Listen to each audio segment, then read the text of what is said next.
राजेश चिल्लाते हुए अपनी पत्नी सुमन से बोला, ये सब क्या है सुमन? टीनेज बच्चों की माँ होकर तुम बाहर रास रचा रही हो? सुमन बोली, अपनी भाषा पर ध्यान दो। आप जिन बच्चों की दुहाई दे रहे हो ना, तुम्हारे अकेले के पैसों से उनके खर्चे पूरे नहीं पड़ते। राजेश बोला, मेरा बिजनेस डूब रहा तो मैं क्या करूं? सुमन बोली, इसमें मेरी क्या गलती है? गलती तुम्हारी नहीं, तुम्हारे घटिया सोच की है, पिछड़ेपन की है। तभी फोन की घंटी बजी और सुमन मुस्कुराती हुई फोन पर बातें करने लग गई। पूरे 1 घंटे की बात के बाद राजेश ने पूछा, उसी का फोन था? हाँ। तो अब बस उससे ही बातें होंगी। फिर मैं यहाँ क्या कर रहा हूँ? ऐसे भंवरे एक फूल पर नहीं टिकते। वह सब मैं नहीं जानती हूँ। फिलहाल मेरी नौकरी, घर और मेरे बच्चों की पढ़ाई जिसके दम से है उसका बहुत सम्मान है मेरी नजर में। पता नहीं राजेश ने उसकी पूरी बात सुनी या नहीं, पर उसके बाद घर में दिखा ही नहीं। कहाँ और किस हाल में था, इस बात की खबर लेने की सुमन ने भी कोई कोशिश नहीं की। जानती थी कि अपने ऑफिस में ही रह रहा होगा। जब खुद गया है तो वापस भी खुद ही आएगा।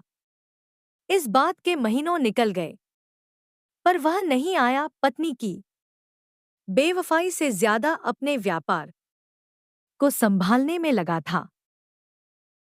हाँ, वह आर्थिक रूप से मजबूत नहीं था।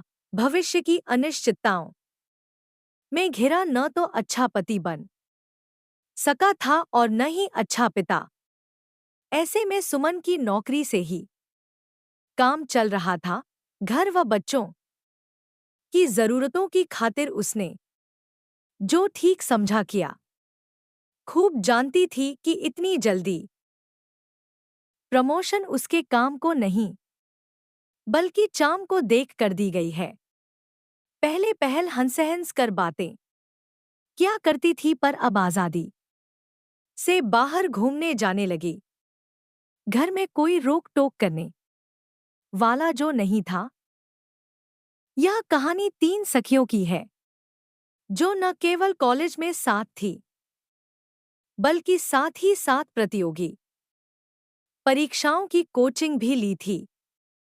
नीता और रंजना ने राज्य स्तर की परीक्षा पास की थी तो ऑफिसर के पद पर नियुक्त हुए, मगर सुमन को क्लर्क बनकर ही समझौता करना पड़ा, जिस वजह से उसके अंदर हीन भावना घर करती चली गई। जब भी तीनों मिलती तो एक बार फिर वही समय याद आता जब तीनों के स्तर में समानता थी। समय के साथ दोनों सखियां अपने ओहदे में तरक्की करती काफी आगे निकल गई थी, मगर सुमन वहीं की वहीं खड़ी थी। यह बात तो सुमन को बहुत घालती थी, इसलिए वह कई बार न मिलने के बहाने बनाती। अपने जीवन स्तर के कारण उसका दिल पहले ही जला हुआ था। उस पर जब नए बॉस ने उसमें दिलचस्पी दिखाई तो उसने आगे बढ़ने के लिए शॉर्टकट अपना लिया। गलत राह पर चलकर सच्ची सफलता हासिल करना मुश्किल ही है। इसी कारण उसकी गृहस्थी डावांडोल हो गई थी। खैर, वक्त के साथ सभी अपने ऑफिस, बच्चों व गृहस्थी में उलझे थे कि एक दिन नीता ने रंजना को फोन किया। हेलो रंजना, तुम्हें सुमन के बारे में कुछ पता चला? नहीं तो क्यों, कुछ हुआ है क्या? हाँ, मैंने कल उसके लैंडलाइन पर फोन किया तो उसने उठाया ही नहीं। तब राजेश भाई को फोन मिलाया तो उनसे ही पता चला वे दोनों काफी दिनों से अलग रह रहे हैं। अरे, यह तो सही नहीं हुआ। मगर उसके साथ इतना कुछ घट गया तो उसने हमें बताया क्यों नहीं? उसके बच्चे कहाँ हैं? अभी तो सुमन के साथ ही हैं, पर जल्द ही कुछ और फैसला लेंगे। दोनों में से कोई झुकने को तैयार नहीं है तो शायद तलाक की नौबत आ जाएगी। पिछले हफ्ते ही तो मेरी बात हुई थी, पर उसने घर परिवार के बारे में कुछ कहा ही नहीं। यही तो बात है। कोई ऐसी बात जरूर है जो वह कह नहीं पा रही है, इसलिए हमें उससे बात करनी चाहिए। ठीक है, इस रविवार फ्रेंडशिप डे है। चलो, हम सब मिलते हैं। तुम्हें क्या लगता है, वो आएगी? क्यों नहीं आएगी? दोस्ती की है तो निभानी तो पड़ेगी ही। इस डायलॉग पर दोनों हंस पड़ी। अगस्त माह के पहले रविवार को तीनों सहेलियां साथ थीं। तब बातों ही बातों में नीता ने पूछ ही लिया, सुमन, तुम और राजेश साथ नहीं हो?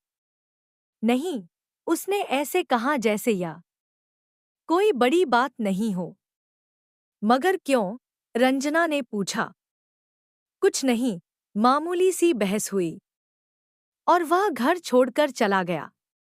उसने बड़े ही बेतकल्लुफ अंदाज में कहा। सुमन के जवाब सुनते ही रंजना ने सवाल किया, ऐसे आराम से बता रही हो जैसे कोई कुछ दिनों के लिए रूठ कर गया हो। डॉटरे, परिवार यूं ही तो नहीं छोड़ता कोई।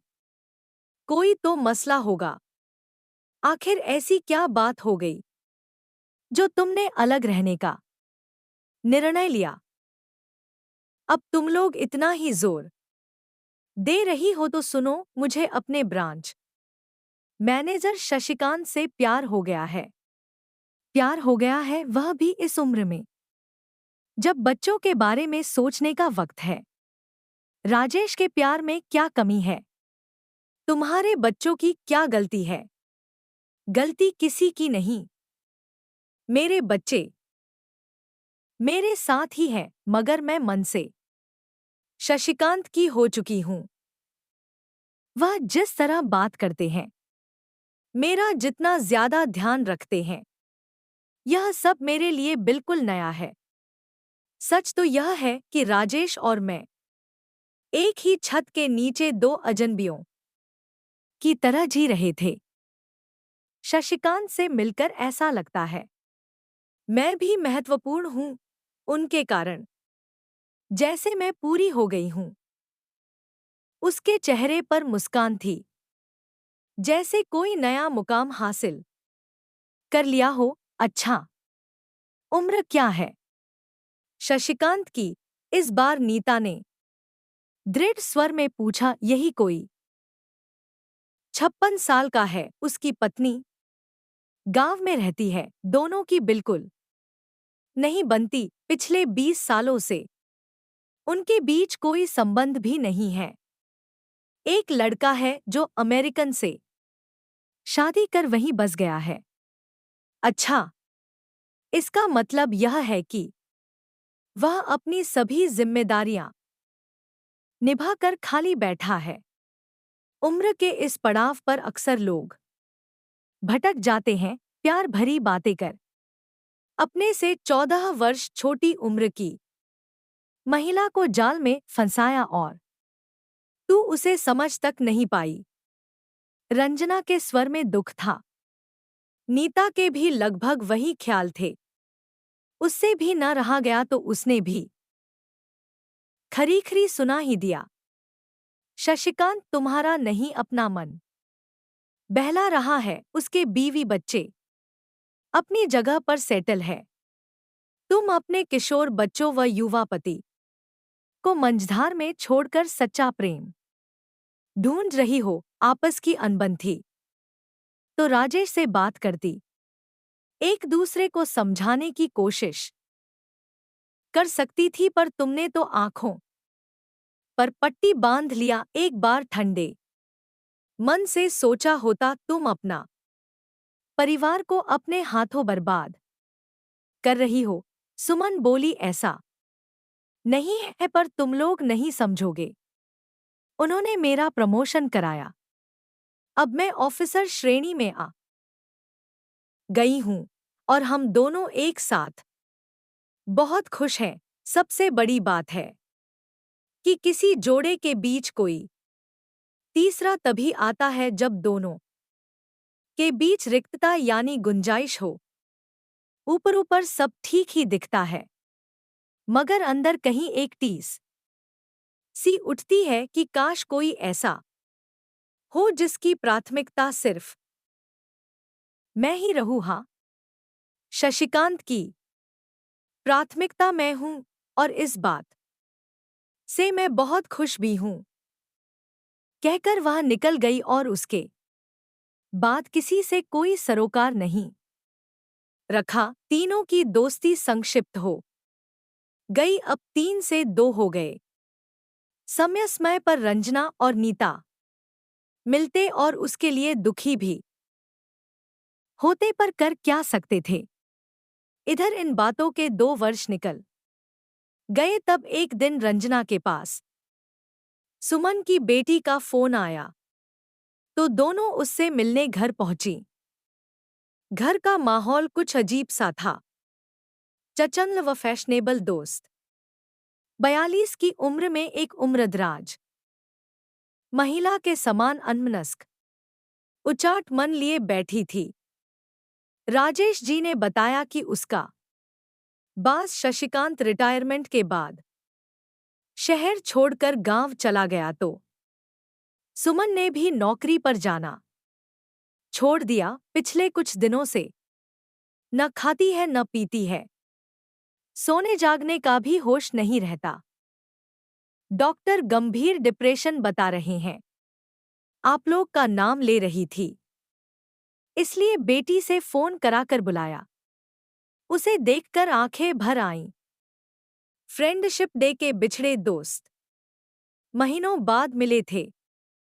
क्या हुआ सुमन, बोलो तो। हम आ गए हैं, पनीली आंखों वाली नीता ने मिलते ही कहा। शशिकांत ने धोखा दे दिया, अपनी पत्नी के पास चला गया। उसे तो जाना ही था। फिर वह सब क्या था जो मेरे साथ किया?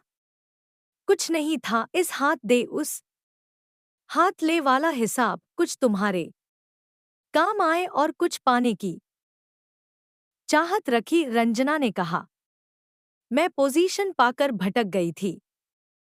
तुम दोनों सही थे कहती हुई जैसे कहीं खो गई। प्यार व्यार कम वयस्क में होता है, उस उम्र में बस स्वार्थ होता है और ऐसे लोग किसी के नहीं होते। आज तुम तो कल कोई और। मीठी बातों का जाल फेंकते हैं, जो हंसी वो फंसी। इतना ही बड़ा मसीहा होता तो पत्नी साथ नहीं रहती। अब भी कुछ नहीं बिगड़ा, देर आए दुरुस्त आए, कुछ ना सोचो। राजेश जी की आंखों में देखो, कितने फिक्रमंद है तुम्हारे लिए। यही तो सच्चा प्यार है। उस छलिए के बारे में सोचकर स्वास्थ्य खराब मत करो, नीता ने समझाया। पहली बार वह सारी बातें ध्यान से सुन रही थी। उसके इस बदले रूप को देखकर ताज्जुब हो रहा था। बीती ताही बिसारिए, आगे की सुधि लेई। जो कुछ हुआ उसमें दोष सिर्फ तुम्हारा नहीं, मेरी भी गलती है। जब तुम्हें प्रमोशन मिला तब मैं भी खुश था। तुम्हें आगे बढ़ने की आग में झोंकता यह भूल गया था कि इस दुनिया में कुछ भी फ्री नहीं होता। शशिकांत ने एहसान के बदले साथ मांग लिया। तब महसूस हुआ कि मैं तुम्हें खो रहा हूं। मैं किसी भी हाल में तुम्हें खोना नहीं चाहता। काश ये पहले कहते। राजेश की ओर देखकर सुमन ने कहा, कुछ बातें जिंदगी सिखाती है। अनुभव ही समझदार बनाता है सुमी। अब भी देर नहीं हुई, एहसास तो हुआ तेज गति से आगे बढ़ने में। अपनों को खो रहे थे यह कहकर राजेश ने उसका माथा सहलाया तो सुमन के चेहरे की कालिमा घटने लगी थी। तुमने मुझे माफ कर दिया राजेश। उसके हाथ क्षमा मांगने की मुद्रा में बंधे थे। मैं नाराज ही कब था। प्रेम और क्षमा तो एक ही सिक्के के दो पहलू हैं।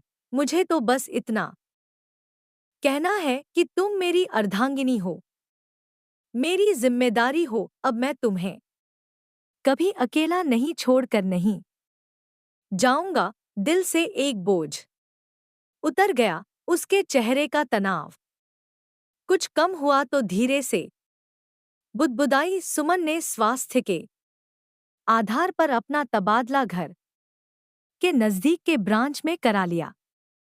अब रंजना और नीता भी अक्सर घर आ जाती। उसकी का सहेलियों का आना और उनका हंसी मजाक करना उसके लिए उपचार समान था। धीरे धीरे वह अपने अवसाद से बाहर निकल आई तो उस पुरानी बात को डब्बे में बंद कर नई बातें करने लगी। इस तरह उसके परिवार में फिर से खुशियां छा गईं। सुमन भाग्यवान थी कि उसे राजेश जैसा सहचर मिला था जिसने राह भटकी पत्नी को संभालकर 7 वचनों की लाज रखी। एक पुरुष के हाथों वह छली गई थी, दूसरे ने संभाल लिया। आखिर सफलता के लिए उस राह पर भी तो उसी ने धकेला था जिस पर जाने से उसे रोकना था। आज के परिवेश में इंसान संघर्ष से नहीं बल्कि धोखे से टूट रहा है। कहीं कोई टूटा दिखे तो जोड़ना जरूरी है। जीवन हर हाल में आगे बढ़ने का नाम है, चाहे उसके लिए किसी की बड़ी से बड़ी गलती माफ करनी पड़े तो भी। क्योंकि विवाह, परिवार व बच्चे हर हाल में सामान्य मानवीय इच्छाओं और आकांक्षाओं से बहुत ऊपर है। सच तो यह है कि महत्वाकांक्षा व भौतिकतावाद ने लोगों के इस कदर बदला कि आर्थिक लाभ के लिए दफ्तरों में एक होड़ सी रहती है। सफलता के इस भ्रमजाल में फंसने की बजाय संतुलन बनाकर चलना अपरिहार्य है। यही जीवन की सीख है। प्यारे दोस्तों, यह कहानी यहीं पर समाप्त होती है। आपको यह कहानी कैसी लगी? कमेंट बॉक्स में जरूर बताएं। अगर आपको हमारी ये कहानी पसंद आई हो तो हमारे वीडियो को लाइक, शेयर और चैनल को सब्सक्राइब जरूर कर लें। इससे हमें मोटिवेशन मिलता है और आप तक ऐसी ही कहानियां सबसे पहले पहुंचती रहेगी। प्यारे दोस्तों, नमस्कार।